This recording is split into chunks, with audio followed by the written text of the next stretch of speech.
Mean રાશિના મિત્રો, શું તમે એ વાતની નોંધ લીધી છે કે છેલ્લા કેટલાક સમયમાં તમારી જિંદગીમાં બધું જ ધીરે ધીરે અને સાવ ચૂપચાપ બદલાઈ ગયું છે?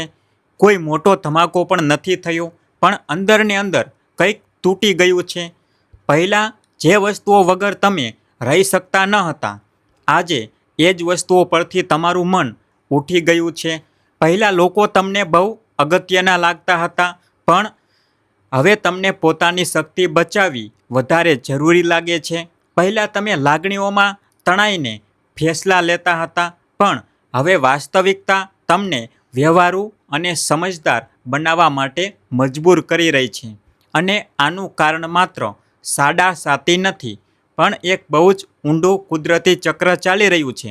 કારણ કે મીન રાશિ ખાલી એક રાશિ નથી, આ રાશિચક્રની છેલ્લી રાશિ છે, જ્યાં આત્મા પોતાના પાછલા કર્મોનો હિસાબ પૂરો કરે છે. અને જ્યારે શનિ આ રાશિમાં આવે છે, ત્યારે માણસની અંદરની આખી વિચારધારા પોતાની મેળે ધીરે ધીરે બદલાવા લાગે છે. આજે હું તમને જણાવીશ કે કેમ તમારી લાગણીઓની દુનિયા બદલાઈ ગઈ, કેમ હવે તમને કોઈના પર જલ્દી ભરોસો નથી આવતો, કેમ ભગવાને અચાનક તમને એકલતા આપી દીધી છે, કેમ તમારા કામકાજની દિશા વારંવાર બદલાઈ રહી છે, અને જૂન 2027 સુધી તમારી જિંદગીમાં ક્યાં વળાંક પર જશે. પણ સૌથી પહેલાં હું તમને એક મહત્ત્વની વાત જણાવીશ કે સાદાસાતી કોઈ સજા નથી, પણ આત્માની શુદ્ધિની એક પ્રક્રિયા છે. નમસ્કાર, આપ જોઈ રહ્યા છો આપણી પોતાની ચેનલ ભાગ્ય દર્પણ. મિત્રો, વિડીયોમાં આગળ વધતા પહેલાં મારી એક નાનકડી વિનંતી છે કે જો તમે હજુ સુધી આપણી આ ચેનલને સબસ્ક્રાઈબ નથી કરી તો અત્યારે જ કરી લેજો, જેથી તમને આવી સાચી અને સચોટ માહિતી આગળ પણ મળતી રહે. તો ચાલો હવે આગળ સમજીએ. જ્યારે શનિ કુંભ રાશિમાં આવ્યા, ત્યારે સાદાસાતીનો પહેલો તબક્કો શરૂ થયો. હવે અહીં એક ઊંડો સિદ્ધાંત સમજજો. કુંભ રાશિ એ સામાજિક સમુદાય, સંબંધોની ઓળખાણ, ઈચ્છાઓ, ભવિષ્યની તૈયારીઓ અને સામાજિક માળખું છે. શનિ આ બધી વસ્તુઓનું પ્રતિનિધિત્વ કરે છે અને મીન રાશિ માટે આ 12મો ભાવ બનાવે છે. 12મો ભાવ ખાલી નુકસાન નથી હોતો, આ એક વૈરાગ્યનો ઓરડો છે, જ્યાં ભગવાન માણસ પાસેથી એ બધું જ છીનવવાનું શરૂ કરે છે જે એના આત્માના વિકાસમાં અડચણરૂપ બની રહ્યું હોય. તમે શું અનુભવ્યું? તમે ધીરે ધીરે સમાજથી અને લોકોથી અંતર બનાવવાનું શરૂ કરી દીધું. કેમ? કારણ કે શનિદેવ એવા સંબંધો તમારી સામે ખુલ્લા પાડી દીધા જે તમારી ખાલી શક્તિ જ નીચોવતા હતા. ચૂપચાપ કર્મોનો અંત આવવા લાગ્યો. ઘણા સંબંધો અચાનક પૂરા નથી થયા, પણ એ ધીરે ધીરે અંદરથી લાગણીહીન થઈ ગયા. વાતચીત પહેલાં ધીમે ધીમે ઓછી થઈ ગઈ. તમારો લગાવ ઓછો થવા લાગ્યો અને તમે એવું અનુભવ્યું કે હવે એમની સાથે પહેલાં જેવી કોઈ ભાવના જ નથી રહી. વાસ્તવિકતાથી ભગવાનનું બંધ થઈ ગયું. મીન રાશિ કુદરતી રીતે સપના જોનારી હોય છે, બહુ સપના જુએ છે, પણ શનિએ કલ્પનાઓ અને ભ્રમની જગ્યાએ હકીકતને મૂકવાનું શરૂ કરી દીધું. એટલે કે જે લોકો ખોટી આશાઓ હતી ને એ બધી ખતમ કરી નાખી, ખોટી અપેક્ષાઓ પૂરી કરી દીધી.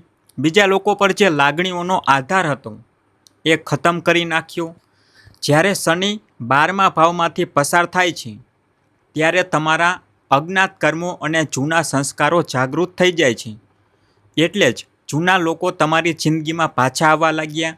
જે અધૂરી લાગણીઓ હતી તે ફરીથી બહાર આવવા લાગી. મનમાં પછતાવો, અફસોસ અને મૂંઝવણ વધવા લાગી. જૂની યાદો તમને હેરાન કરવા લાગી, કારણ કે તમારી આત્મા કર્મોનો હિસાબ પૂરો કરવા માંગતી હતી. હવે પરીક્ષા તમારી ભાવનાઓની નથી, પરીક્ષા તમારી સમજણની છે.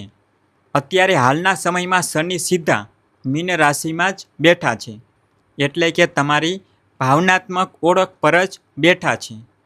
હવે સમજો કે ચંદ્ર શું છે? ચંદ્ર એ તમારું મન છે, તમારી સલામતી છે, તમારો લગાવ છે, તમારી લાગણીઓનો પ્રતિભાવ છે. અને તમારી અનુકૂળતા છે. અને શનિ શું કરે છે? એમણે તમારી અનુકૂળતાને સ્તંભાવી દીધી છે. એટલે જ અત્યારે તમારી જિંદગીમાં શું થઈ રહ્યું છે? લાગણીઓ જાણે શૂન્ય થઈ ગઈ છે. એક જાતનો ખાલીપો આવી ગયો છે. ક્યારેક એવું લાગે કે મનમાં કશું અનુભવવું જ નથી. તમારી લાગણીઓ થાકી ગઈ છે. લોકો સાથે વાત કરવાની ઈચ્છા ઓછી થઈ ગઈ છે. આ દર વખતે નિરાશા કે ઉદાસી નથી હોતી. આ શનિનો લાગણી પરનો કાબુ પણ હોઈ શકે છે. તમે બહુ વધારે પડતું વિચારવા લાગ્યા છો. રાત્રે અચાનક જૂની યાદો કે વાતો ફરીથી યાદ આવવા લાગે છે. ભવિષ્યની ચિંતા સતાવે છે અને વારંવાર તમે સૌથી ખરાબ પરિસ્થિતિ વિશે વિચારવાનું શરૂ કરી દો છો. કેમ? કારણ કે શનિ હવે તમારા મનને હકીકત સાથે જોડાઈ રહેતા શીખવી રહ્યા છે. તમને ભરોસો કરવામાં તકલીફ પડે છે. મીન રાશિવાળા સ્વભાવે બહુ ભોળા હોય છે, પણ હવે તમે જલ્દી કોઈની સામે ખુલતા નથી. દરેક વ્યક્તિ પર ભરોસો નથી કરતા.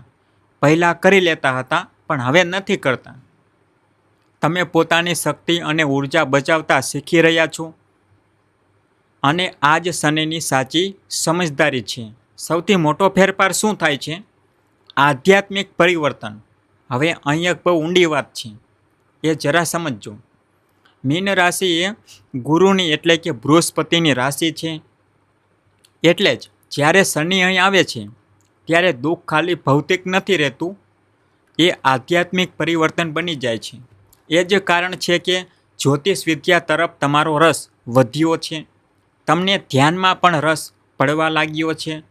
એકલા બેસીને તમે જિંદગીનું વિચાર મંથન કરવા લાગ્યા છો.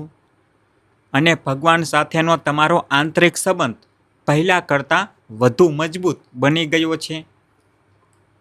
કારણ કે આત્મા હવે જવાબો બહારથી નહીં, પણ પોતાની અંદરથી શોધી રહી છે. ભગવદ્ ગીતાનો આની સાથે બહુ ઊંડો સંબંધ છે. મીન રાશિની સાડાસાતીનો સૌથી મોટો સંદેશ એ છે કે મીન રાશિના દર્શકો માટે ભગવદ્ ગીતાનો આ શ્લોક આ સમયગાળાને બહુ ઊંડાણથી વર્ણવે છે. નાસ્તિ બુદ્ધિયુક્ત રહસ્ય ના ચાયુક્ત ભાવના ન ચાભાવયત કુતો સુખમ. આ શ્લોકનો સાદો અર્થ એવો થાય છે કે જે માણસનું મન સ્થિર નથી હોતું, એની બુદ્ધિ પણ સ્થિર નથી રહેતી. અને જેની બુદ્ધિ સ્થિર નથી હોતી એ સાચી રીતે વિચાર કરી શકતો નથી. અને જેની અંદર શાંતિ નથી હોતી, જેને જિંદગીમાં ક્યારેય સાચું સુખ મળી જ નથી શકતું. મીન રાશિવાળા માટે આનો બહુ ઊંડો અર્થ છે. હું તમને સમજાવું. તમારી રાશિ જળ તત્વની રાશિ છે. તમે સ્વભાવથી જ લાગણીશીલ, દયાળુ અને ત્યાગ કરવાવાળા છો. તમારી કોઠાસૂઝ બહુ સારી છે અને તમે બહુ જ સંવેદનશીલ લોકો છો.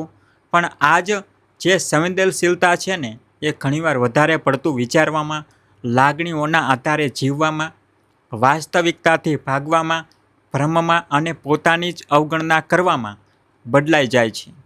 અને આ જ કારણ છે કે શનિદેવ અત્યારે તમારા ચંદ્ર પર આવીને તમારા મનને સ્થિર કરવાની કોશિશ કરી રહ્યા છે.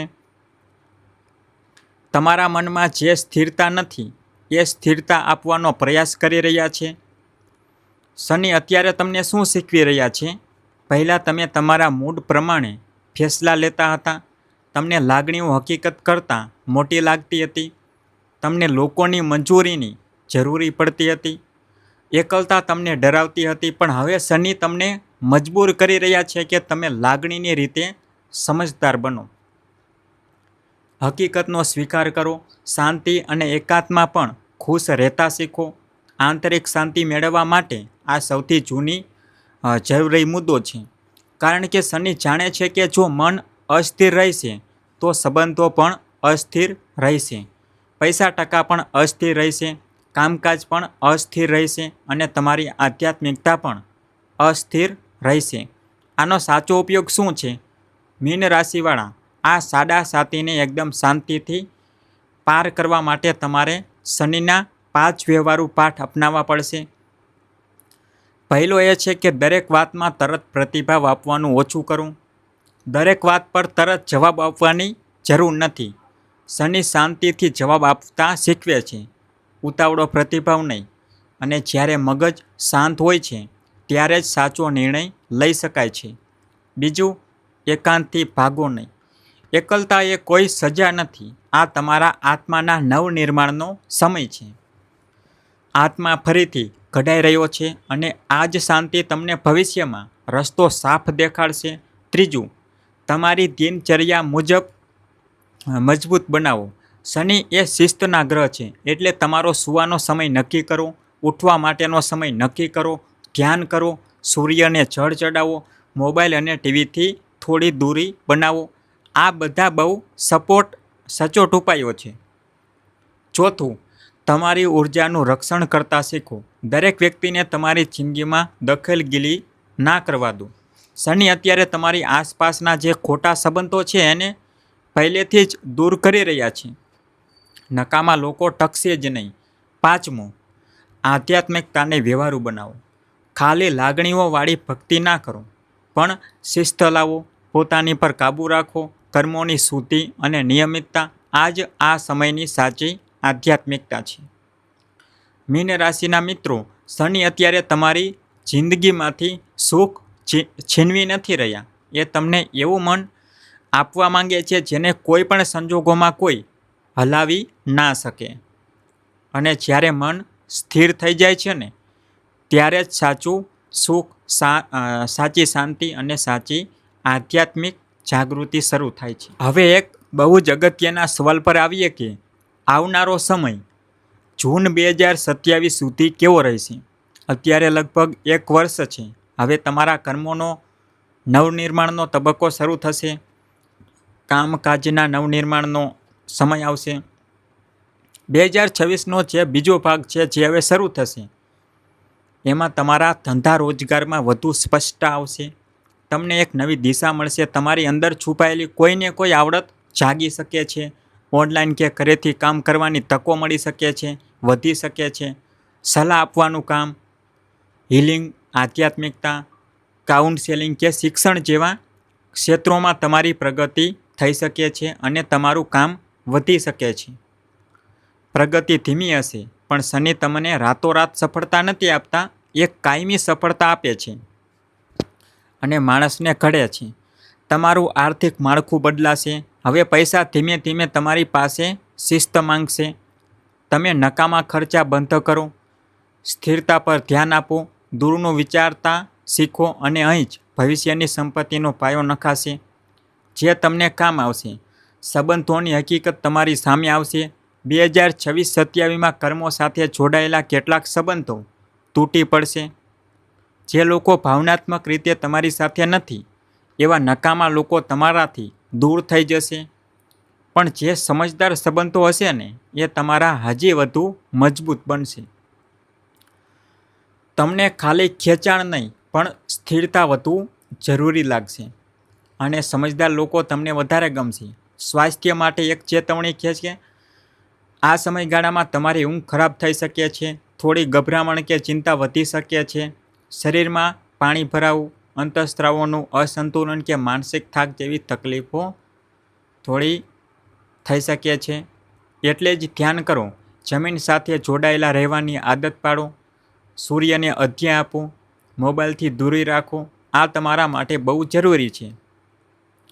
હવે એક બીજું રહસ્ય કહું છું કે મીન રાશિ એ રાશિ ચક્રનો અંત છે. અને શનિ અહીંયા શું કરે છે? એ આત્માને પૂછે છે કે અત્યાર સુધી જે જીવન જીવ્યા, શું એ સાચું હતું? એટલે જ તમારા જે ભ્રમ હતા એ તૂટી રહ્યા છે. લાગણીઓની લત પૂરી થઈ રહી છે. બીજા પરનો આધાર ખતમ થઈ રહ્યો છે અને ધીરે ધીરે તમે પોતાના સાચા સ્વરૂપ અને પરમાત્માની વધુ નજીક જઈ રહ્યા છો. મીન રાશિના મિત્રો, જો તમને એવું લાગતું હોય કે છેલ્લા કેટલાક વર્ષોમાં ભગવાને તમારી પાસેથી ઘણું બધું છીનવી લીધું છે, તો એક વાત યાદ રાખજો કે શનિ પહેલાં વાસણ ખાલી કરે છે અને પછી એને સાચી વસ્તુઓથી ભરે છે. આ સમય તમને તોડવા માટે નથી આવ્યો, પણ આ સમય તમને વાસ્તવિક અને સાચા બનાવવા માટે આવ્યો છે. અને જૂન 2027 સુધી તમે ધીરે ધીરે એવું અનુભવશો કે હવે હું પહેલાંવાળો માણસ નથી રહ્યો. અને કદાચ આજ આ સાડા સાતીનું સૌથી મોટું વરદાન છે તમારા માટે. જો તમે મીન રાશિના છો તો કોમેન્ટમાં લખજો કે હું બદલાઈ રહ્યો છું અને ભગવાને મને સાચી દિશા દેખાડી છે. આવતા વિડીયોમાં હું તમને જણાવીશ કે તમારા સાડા સાતીનો ત્રીજો તબક્કો કેવો રહેશે. તો ભાગ્ય દર્પણ ચેનલ સાથે હંમેશા જોડાયેલા રહેજો, જેથી તમને વિડીયોની જાણકારી મળતી રહે. જો તમને આ વિડીયો પસંદ આવ્યો હોય તો તમારા બધા વહાલા લોકો સાથે આને લાઈક અને શેર કરજો. મારાથી કોઈ ભૂલ થઈ હોય તો મહેરબાની કરીને મને માફ કરજો. તો મળીએ આવતા વિડીયોમાં. જય શ્રી કૃષ્ણ, જય શનિદેવ.